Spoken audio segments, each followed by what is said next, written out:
Hello दोस्तों, स्वागत है आपका अपने यूट्यूब चैनल पर। दोस्तों, मैं आपका अपना राहुल आज लेकर आया हूँ। हाई कोर्ट ने इंटरप्ट किया है आउटसोर्सिंग पर जो भर्तियां की जा रही है उनमें, और सरकार को का आदेश दिया है कि 6 माह के अंदर नियमितीकरण से संबंधित नियम बनाए सरकार।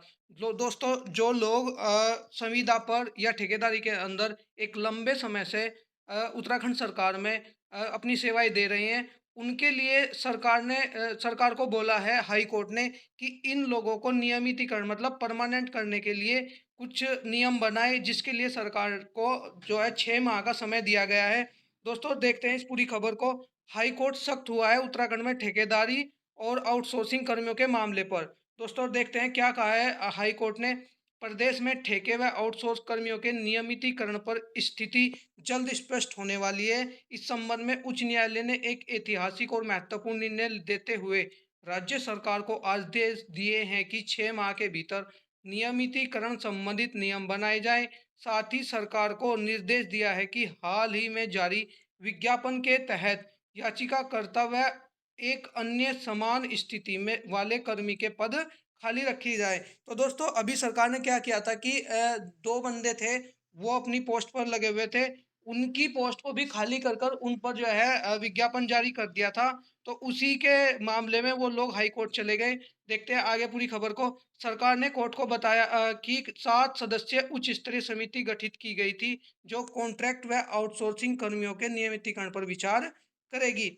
मुख्य न्यायाधीश जी नरेंद्र और न्यायमूर्ति आलोक मेहरा जी की पीठ में नर्सिंग कॉलेज में 15 वर्षों से कॉन्ट्रैक्ट पर सेवा दे रहे असिस्टेंट प्रोफेसर, अब निकाला गया जो पद है वो असिस्टेंट प्रोफेसर, पूर्व में यह लेक्चरार का पद था, के मामले पर सुनवाई करते हुए सरकार को यह निर्देश दिए हैं। कोर्ट ने असिस्टेंट प्रोफेसर को भी बड़ी राहत देते हुए कहा है कि तब तक याचिकाकर्ता की सेवा यथावत जारी रखी जाएंगी। मामले के अनुसार देहरादून स्थित स्टेट नर्सिंग कॉलेज में याचिकाकर्ता मयंक कुमार जामिनी को वर्ष 2010 में लेक्चरर पद पर चयन के बाद कॉन्ट्रैक्ट आधार पर नियुक्ति दी गई थी। इसी के बाद से वह लगातार 15 वर्षों से सेवा दे रहे थे। इस बीच पद का नाम बदलकर असिस्टेंट प्रोफेसर कर दिया गया था। याचिकाकर्ता का कहना है कि उनकी सेवा बिना रुकावट के लगातार बढ़ाई जाती रही है। अब सरकार ने 14 जुलाई 2025 को असिस्टेंट प्रोफेसर के 16 पदों पर विज्ञापन जारी कर दिया। इसमें वह भी शामिल था जिस पर वह कार्यरत है। उन्होंने कहा कि वह योग्यता और अनुभव की भी सभी शर्तें पूरी करते हैं और इतने वर्षों से कार्यरत हैं, फिर भी न उन्हें नियमित किया गया और न ही समान कार्य के लिए समान वेतन दिया गया। साथ ही विज्ञापन में न तो आयु सीमा में छूट दी गई है और न ही अनुभव का कोई वेटेज दिया गया है। उन्होंने इस मनमाना और अवैध बताया है। राज्य सरकार ने कहा है कि विज्ञापन नियमों के अनुरूप जारी किया गया है।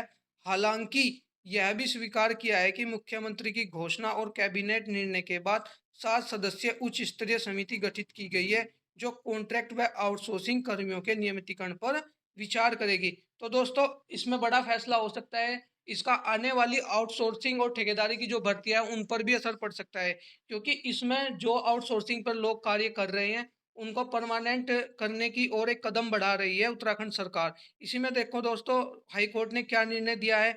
अपने निर्णय में हाई कोर्ट ने कहा कि याचिकाकर्ता 15 वर्षों से निरंतर सेवा दे रहे हैं। सरकार स्वयं नियम नियम बनाने की प्रक्रिया में है। ऐसे में फिलहाल उनके पद को विज्ञापन से अलग रखा जाए और अदालत ने स्पष्ट किया है कि 6 माह में नियम बनाए जाए। इसके बाद याचिकाकर्ता के नियमितीकरण पर विचार लिया जाए। तब तक वह अपने पद पर कार्यरत रहेंगे और पूर्ववत वेतन पाते रहेंगे। तो दोस्तों, देखते हैं 6 महीने के अंदर उत्तराखंड सरकार क्या निर्णय लेती है। जो संविदा पर कॉन्ट्रैक्ट बेस पर जो कर्मचारी कार्य कर रहे हैं उनको एज रखना चाहती है कॉन्ट्रैक्ट बेस पे, या उनको नियमित करना चाहती है।